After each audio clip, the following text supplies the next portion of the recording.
and welcome to the podcast of Loughborough University's Institute of Advanced Studies, a podcast where our international fellows discuss the most pressing issues of today that we're all facing and share their exciting research ideas.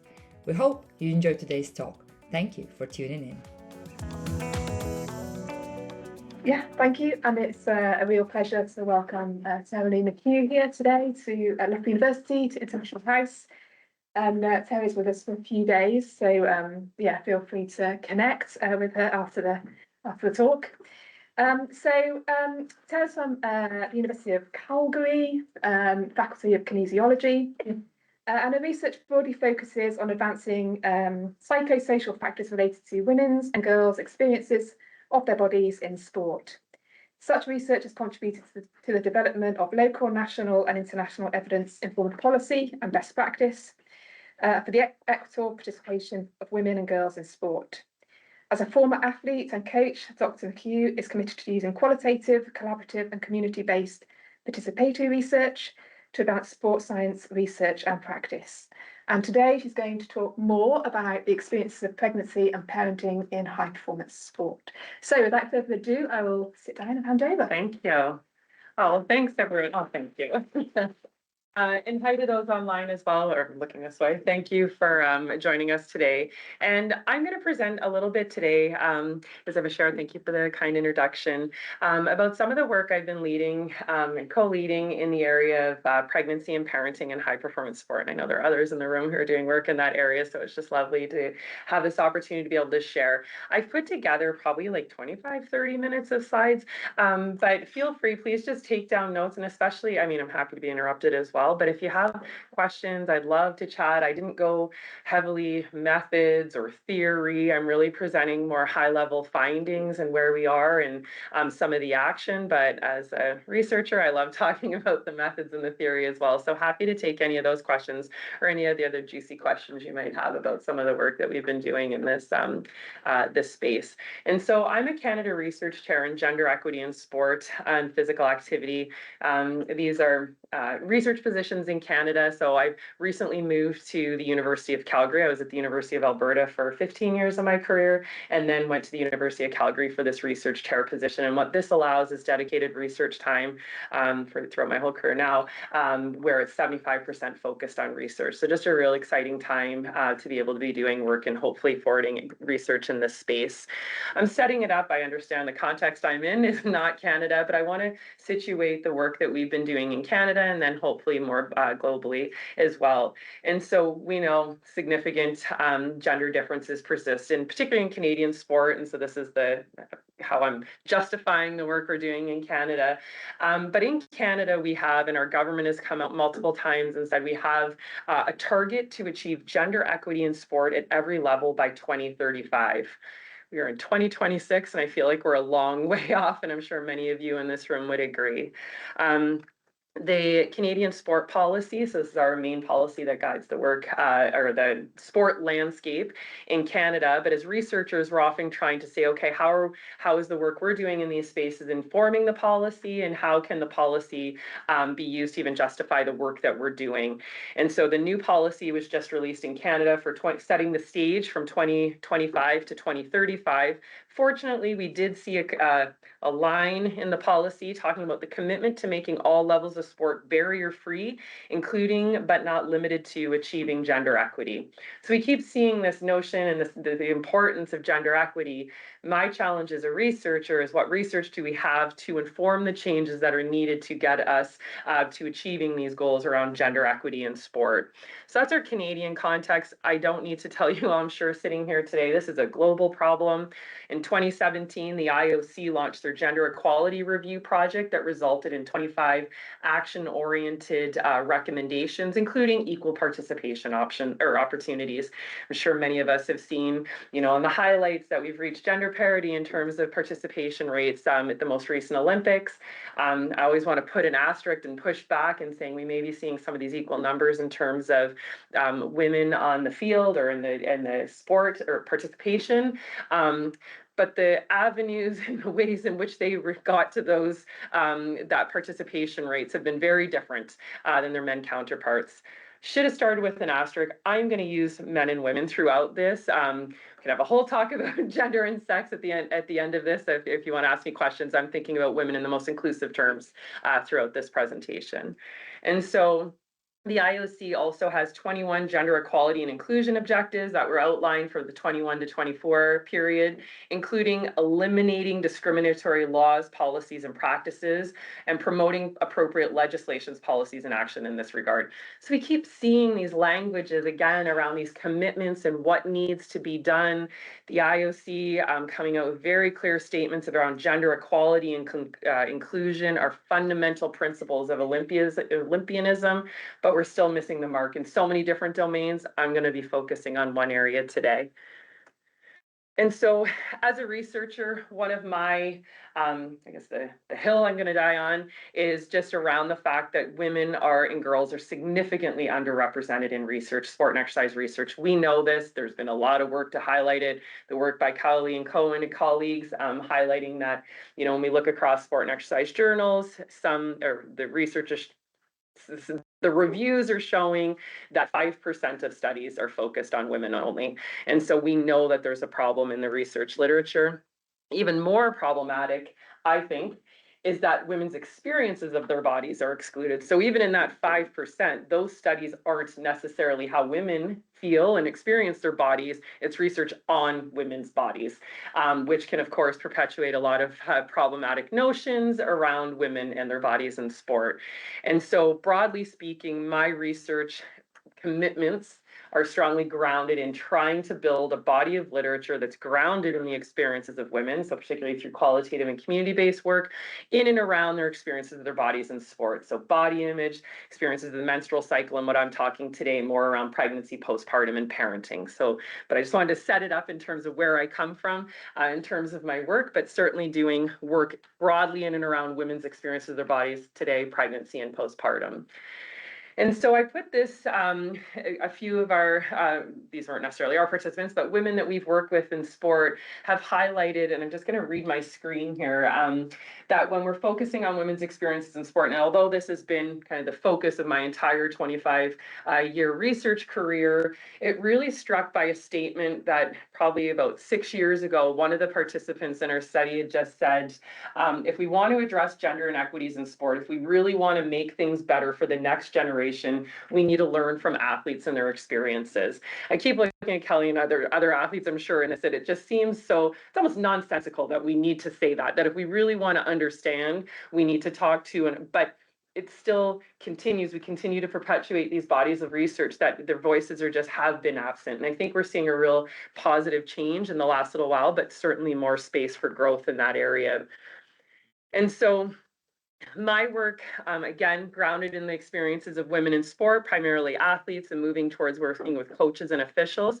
But my whole program of research, if you will, is community-based participatory research. So when I'm talking about the studies today, I am not going to get into the nitty-gritty of each study that we did complete, but I want you to know that all of our research falls within this broader transformative program of research. So community driven in all of our studies, ensuring that we have athletes, coaches, sport administrators, we have a team that are working together to help identify the questions and drive the research, which includes, depending on the context we're working in, whether we're calling it research and or community advisory boards.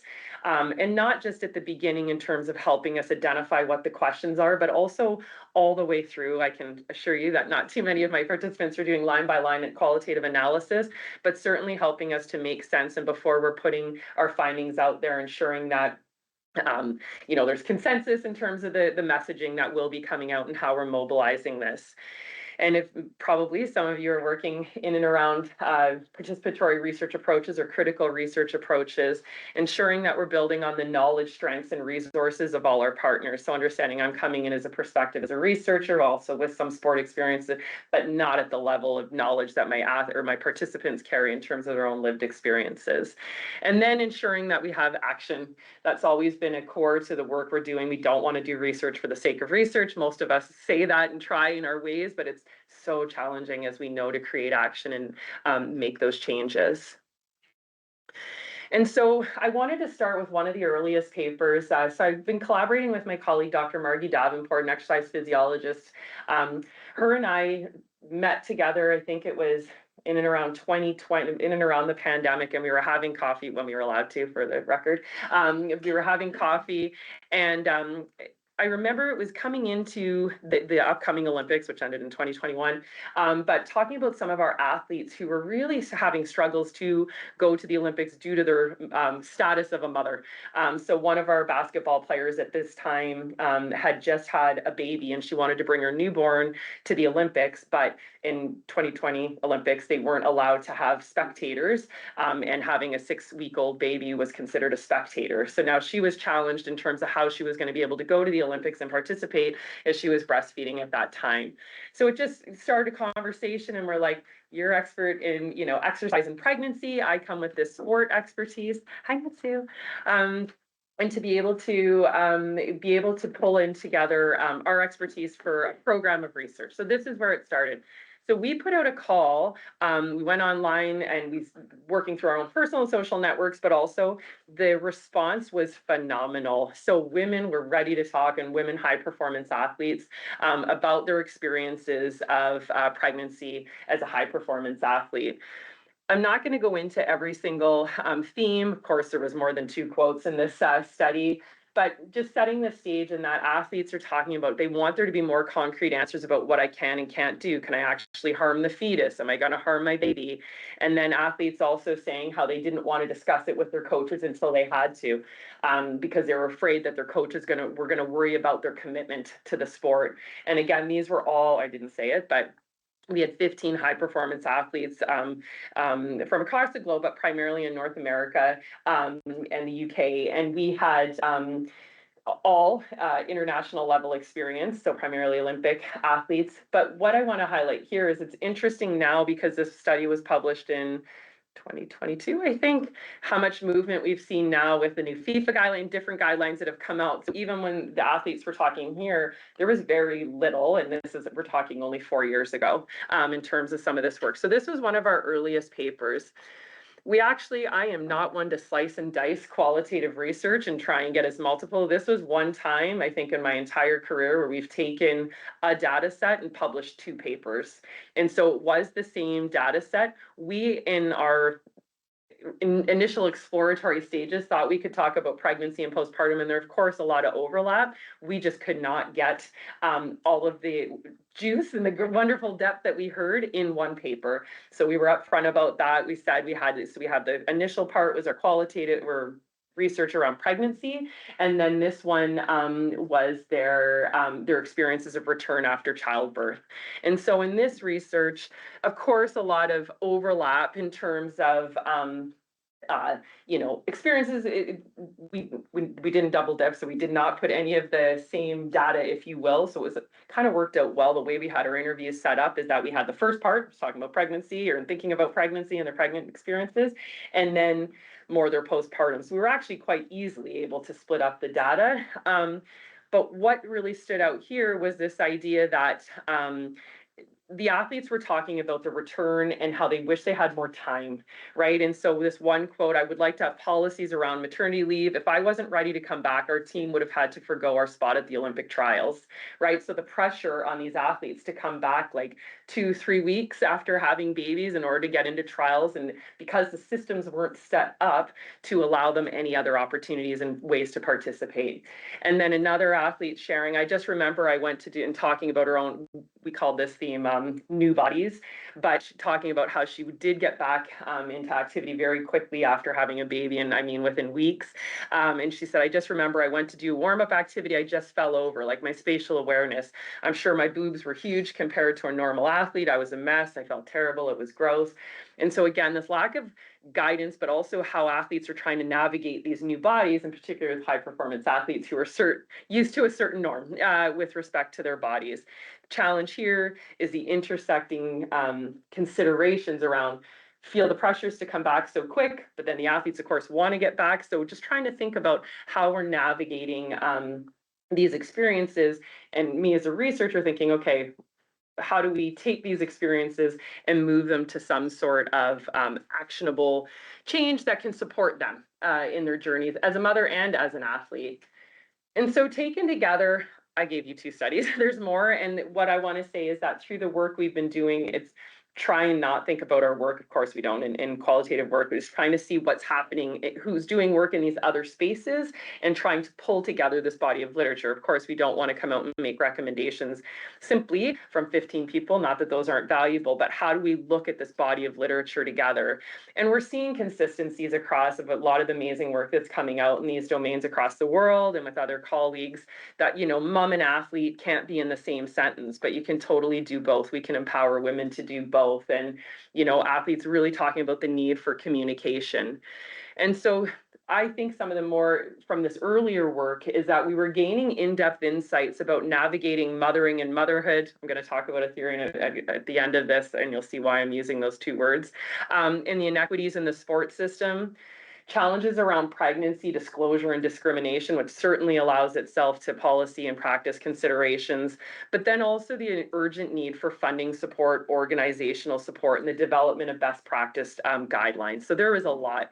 And again, we've seen movement in this area in the last few years with respect to particularly best practice guidelines. I'm not going to go into too much detail here, but I did want to share this study, and it seems, you know, quite high level, I guess, at this point. But while we were talking to athletes, we also wanted to talk to coaches and healthcare providers who were working with high performance athletes. So these weren't the same coaches and healthcare providers of the athletes we were working with. This is a new group. And again, what I think was most I don't want to say exciting, but reassuring maybe is the word, is how much consistency there were across. So the athletes are calling for more support in terms of guidelines of what they should and should be doing. And then the coaches are saying, we need evidence-formed like things. So when I tell my athletes continue training throughout pregnancy, that I don't feel like I'm going against what they should be doing. So the coaches were saying that we needed evidence. Coaches are calling for more athlete health research, which I think is exciting for us as researchers, because coaches want to be using the best of the best to inform their practice.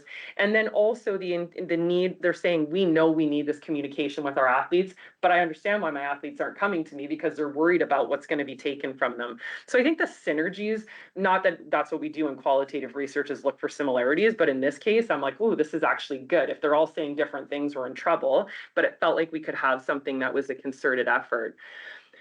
We wrote a little piece, it's just a short editorial that was published in BJSM after some of the work we had done, and also in consideration the other work that was merging in this area, basically saying there are policy changes that can be implemented immediately. We don't need to, you know, there's certain things that are just intuitive. We have enough research, we can do it now. And that's been what we wanted to make sure that people knew. We don't need to, of course, we want to keep having more and more research to support it, but certain things we could do now. And so we went to Sport Canada, and I'm going to put this in the Canadian or the broader international context in a minute. We went to Sport Canada and said, look, we have enough research to show that we should have these changes in these particular areas, particularly from a funding perspective at a Sport Canada level and how our high performance athletes are funded. Ultimately, we went and said, some colleagues from the UK and Australia had asked us if we would help them support their own development in their countries. So I'm like, we can be first or last Canada. And that's how we approached it when we had our contacts at Sport Canada, to just say, we have this work, let's try and move in this area. And so we approached them with evidence about the policies. With support from Sport Canada, we had a big national engagement process. This is just a report that we submitted to Sport Canada, but we had big national level survey, as well as interviews with Canadian-based Olympic and Paralympic stream athletes, coaches, healthcare providers. This is in addition to the qualitative work that we had already published in this area. And so we took this, I'm going to go back. I don't know what I did with that. Oh yeah, there it is. So we had these recommendations. I'm not going to, this is a lot, I know. I just wanted to show you, this is available in the paper that's going to come up on the next slide. They're much more detailed in the paper. I just put 1 or 2 lines on it. The key was that we needed new funding cards to support our pregnant and parenting athletes. Not sure if you how it works necessarily in all countries. I have a better sense now, but essentially in Canada, our high performance athletes are funded in junior and senior cards.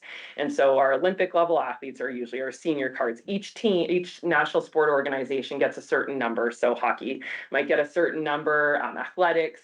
And then though, these number of cards are static, or they were. And then if an athlete comes in and gets pregnant, they take that funding with them, but it's their injury. So pregnancy was considered as an injury, which is problematic in itself. But the fact then that they went away with this injury card, and then if you come back, and which athletes were sooner than you probably should have, get injured, they need an injury card, but they can't because they already used it because they were pregnant. So you can see how problematic that was. We also talked about the need to have extra funding sources, particularly for athletes with children under the age of 2. So we had these recommendations that were based on this in-depth research that we did.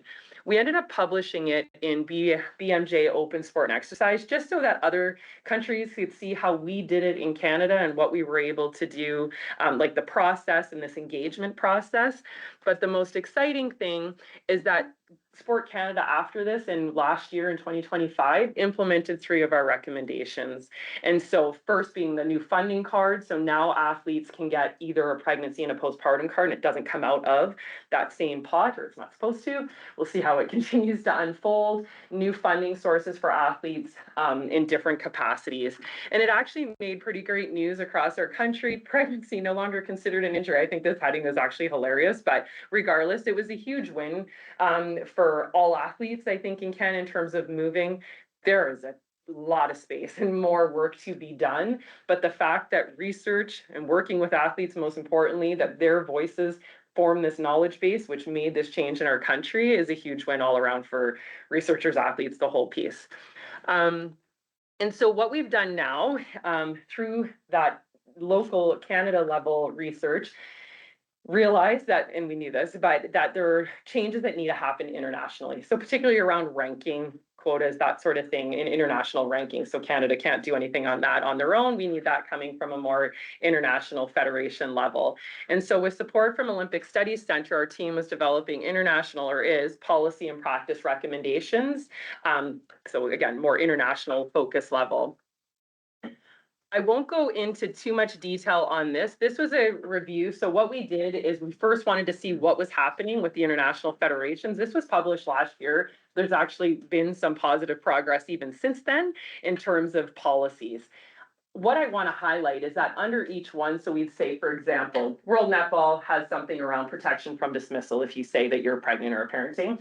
I can't remember the details of each one, but World Netball might not be in all of these other camps, right? And same thing, World Triathlon maybe has protection around special ranking or your quotas or your international points, for example, but they might not. So these aren't necessarily the gold standard for everyone, but we did want to highlight who's doing what in great areas so that we have a sense of what's already out there. So we did our scoping review. Then we pulled together a workshop with some international experts who are doing work in this area. It was a small grant. We were able to host our workshop at the Olympic House in Switzerland. But prior to that, we also, in addition to our review, we also did a prioritization survey where we went internationally to say, hey, from your sport, like from athletes, we put it out wide, sport administrators, what do you see as the biggest, what do we need to be handling at an international level to support pregnant and parenting athletes? And so we did a prioritization survey, took all of that information, met over 2.5 days at Olympic House, and we came out with an initial set of recommendations. And then we also went and after that started to do some interviews with our initial set of recommendations to help us refine them further. Hopefully you're starting to see, even though I'm not doing a great job explaining it, the level that we've taken to ensure that it's not a group of researchers sitting around the table doing this, that we keep trying to ensure that the athlete voice, but not just the athletes, the coaches who are working with them, the medical support staff, are all having their voice and shaping what we want to see come out as something that's inclusive and representative of the broader experience. Again, heavy slide, much more detail in our reports that we've pulled out. These have made it nowhere yet. I'll just say that these are not, these are where our recommendations are at this point in terms of what needs to happen, particularly around the protection of rank and points, for example. The first point seems so nonsensical to me in terms of athletes should not experience any form of discrimination. From the work we've been doing and continue to do, this is a regular occurrence. And so needing some sort of statement, whether it's from the IOC, the individual international sport federations, around the fact that you cannot be discriminated against because of pregnancy or parenting, needs to be in there. Also having an evidence-based library that's open access, whether it's held on Athlete 365, wherever it might be. So there's much more detail in our recommendations. But I wanted to show you where we are, and also the fact of hopefully having some sort of an international framework that we've developed the minimum standards for all international sport federations in and around pregnancy and postpartum. What we hear is similar in Canadian context with our national sport organizations. Some of our international sport federations are much smaller and less resourced than some of our other larger and bigger. So how do we ensure that across sports there's equity as well? So having maybe a larger international framework would be very helpful. But when I say we are somewhere. We've worked to refine our recommendations, much more detailed what I've shared there. But now we need to implement, we need to get it out there, we need action, and we need these policies and practice recommendations to come into play. I don't want to say we paused it, but we have paused it about a year ago, because we knew we were asked to, we had the opportunity to lead the 2026 IOC Consensus on sport participation during preconception, pregnancy, and postpartum. We just had the IOC Consensus meeting at the end of April. So stay tuned. Those systematic reviews and the overarching consensus statement will be coming out in the coming months, and that's really exciting. But one of the key pieces for us is that we want, unlike our 2016, which was an amazing piece of work at that time, but there's clearly been a lot of work more recently, is to incorporate more of the biopsychosocial considerations, which we didn't have a body of literature at that time to inform necessarily the consensus. So what we're hoping to see as the consensus come out is some more of these biopsychosocial considerations, and as well as hopefully weaving in some of those recommendations throughout and alongside the new data or new consensus statement. So that's where we are with the recommendations, hoping to see that weave throughout our consensus that'll be shortly coming out. What I do want to say, though, again, to our point around the biopsychosocial considerations, in 2016, there were some particularly biological studies, physiological studies that were conducted, but there wasn't a whole host of research on pregnancy and postpartum. In the last decade, there certainly was some before that, we've seen a surge in a great way, including, again, people in this room. I'm just highlighting a few, even very recently, like this month, I think, but some of the work, by Emma, by Kelly, and you'll see lots of other names that you see on this slide. So I've tried I didn't put any of my own in there. But there is work. We have a lot of really great insights into what we need to think about in terms of policy and practice recommendations to support pregnant and parenting athletes. So drawing on this research to ensure that we're not just saying, hey, athletes, you can go and do ABC because we know physiologically it's safe, but what are those psychosocial considerations, cultural considerations that we need to think about when these recommendations do come through? So in the last couple of slides here, time cruises when you're talking, probably not for you as much, but is where we are now is that in our own program of research, lots of people are doing wonderful work in this space, is that what we're hearing is that athletes are advocating, not shockingly, because women being women, advocating for other women in sport. And so in our own work, these are direct quotes. We have progressive policy in the space. We should be doing the same in sport. We can't create additional inequities between athletes and staff. So now athletes, we hear our high performance athletes talking about the challenges that their coaches have experienced, that they see some of the officials experiencing, and so women thinking about women, how can we continue to support work in these other spaces? And so we applied and received a grant looking at, we call it Canada Should Play a Leading Role, but coaches and officials' experiences of pregnancy and postpartum. I know some of our other colleagues doing work in this space, Emma and Leanne doing some work in and around coaches. there's so much room, not only for athletes, but also with our coaches and our officials as well. Because we know if we really want to address the inequities for women in sport, it needs to be for all women and at all levels of sport, not just in high performance. But if we can make these changes at a high performance level, what can happen at the other levels as well? And so these are a couple. The first one I just found out yesterday was accepted, so we're thrilled. Mother is seen as less than capable. Mother coaches experiences in high performance sports. So we just had that paper with high performance coaches accepted, and I'm going to share just a couple of high-level insights from it. We also have another great work with my colleague, Dr. Dave Hancock at the Memorial University in Canada. He's a leading referee researcher and particularly working alongside women officials or women refs. So talking about, and so this one's under review, but I'm going to give you the exciting insights. And then this one I'll actually be presenting at Wiesen in the next couple of days here, some work that some of my students have been working on as well. But just in our last few slides here, oops, sorry. Okay, so a mother is seen as less than capable. A few of the quotes that are coming out in terms of we need to make it more normalized, that it can be seen as a possibility. What it really resonated here, and maybe the athletes, but I didn't see it, and it's certainly been shared experiences, but what really resonated here was the coaches saying, you're already in a world as a coach where you're easier to get rid of because you're a woman. Now you're going further out to make that more challenging. Like you're just like, well, I'm already disposable because I'm a woman and now I'm pregnant. So now you're like double whammied. And we heard quite a bit about that. The piece, and these are our themes. So the shit I had to take, forging new paths. So that's the direct quotes from our athletes talking about how they feel like they've been the only one because in their respective sports, they probably were in a high performance context. When we look at the number of women in high performance at the Olympics, less than 10%, usually more around 5%. That's the number of women, let alone women with mothers. And then that they're easily fireable, talking about the fear of consequences, how they feel like they were relegated after having kids, and then talking about how their experiences were invalidated. So again, talking about these gendered expectations. Just briefly in terms of our referee, this one, again, is under review right now. So similar to the coaches, so we understand coaches and officials have different roles and often, depending on the type of officials, very heavily involved in the sport, whether you're running the sidelines or in part of the action. But I just think there's a lot of different mechanisms in place to try and keep women out. It feels like they prefer not to have us.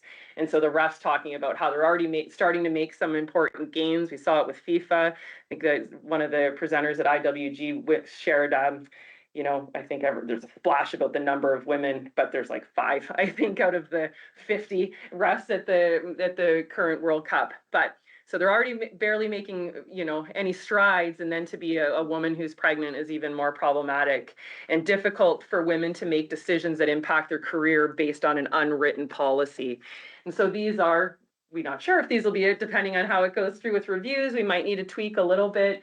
But the officials saying, like, are we in the 1900s here, right? Like, it just seems so antiquated, some of the notions in and around their participation as officials. The unwritten policies is that there's nothing, really. Very few organizations have anything in place. So some officials did say, I was great because they never had it happen before, so I get to write the policy, but that should not be on every mother official to write a policy, in addition to what they're already doing. And then talking about the identities, the intersecting identities, like they're on the field or on the ice, and then they have to get back to the dressing room to breastfeed their baby and get back out there. And then a little bit of optimism, a glimmer of hope, talking about how change has started, but they hope it snowballs. So I just wanted to highlight here, I'm not going to go into it just due to time. I'm not sure how many of you have been working in and around matricentric or matricentric feminism, but I am really into this right now. The new paper that we have coming out within the next couple of weeks, a mother is seen as less than capable. We've worked with this matricentric feminism, but it's this idea that motherhood is the unfinished business of feminism, whereby women have made significant gains over the last 3 decades, but mothers have not. And Andrew Riley, she is a force to be reckoned with. And you read her work, we came across this theory. I work a lot in feminism, so I'm not new to critical theories. I'm often working from a feminist perspective, but this theory has been something else. So talking about how mothering is work that's important and valuable to society, but not the sole responsibilities of mothers. So I've really been working around this notion of motherhood, because we often say it, but there's this patriarchal notion of what motherhood is, right? That it's baby-centered and that the women are doing the work, whereas in mothering, anyone can do the work. It's a task. You're out there in the idea of it. And it's, again, challenging this child-focused nature that has dominated activism and scholarship in motherhood. So if you haven't looked at it, I encourage you to have a peek. You might be drawn, especially if you're doing work in and around mothering and or motherhood. So we're working with this theory a bit more now. And that takes us to where we are right now. In my last slide here is that research with pregnant, postpartum, and parenting athletes has seen exceptional growth, right, in terms of it. But I always want to put this caveat: there is still room for a lot more, right? When we look at the vast sport literature, our women are underrepresented, mothers are underrepresented in the sport space, and so we need a lot more. And I'm arguing for more critical research. And so even if those aren't the spaces that we're necessarily working in, I think given the social, political structures that are limiting and continue to limit women's participation in sport, if we really want to advance the field, I think we're at this. I often try to stay very close to the research, not theoretical, especially in the early stages, but we're seeing more and more work, and there's some amazing scholars who are doing work in terms of pushing the theoretical understandings that might help us to get over the edge a bit more in terms of furthering work in this area.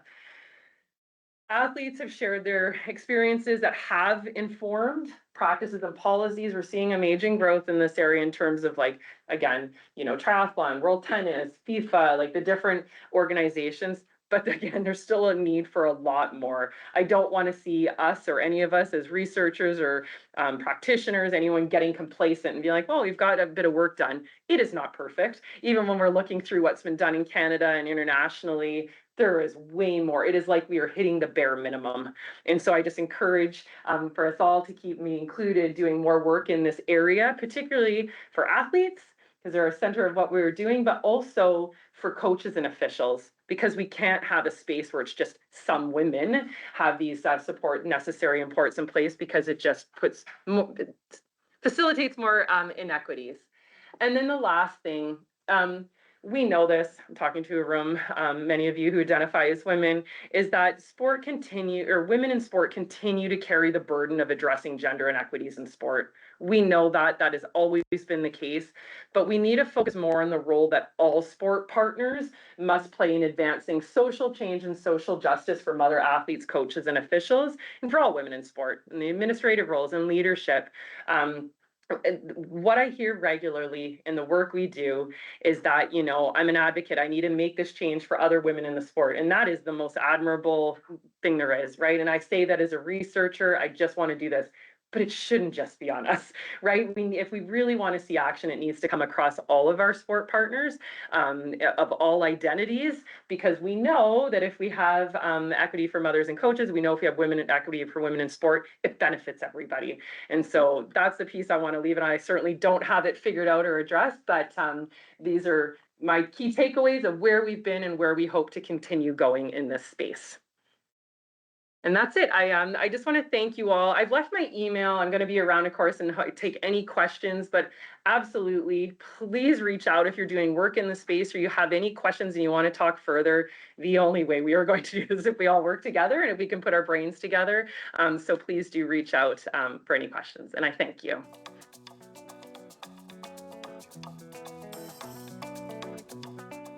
Thank you for listening to the podcast of Loughborough University's Institute of Advanced Studies. A quick reminder about how to stay connected. You can find us on Blue Sky, LinkedIn, and Instagram, and you can also watch the presentations on YouTube. The podcast is available on all the major platforms. Please download, share, and most importantly, subscribe. See you next time.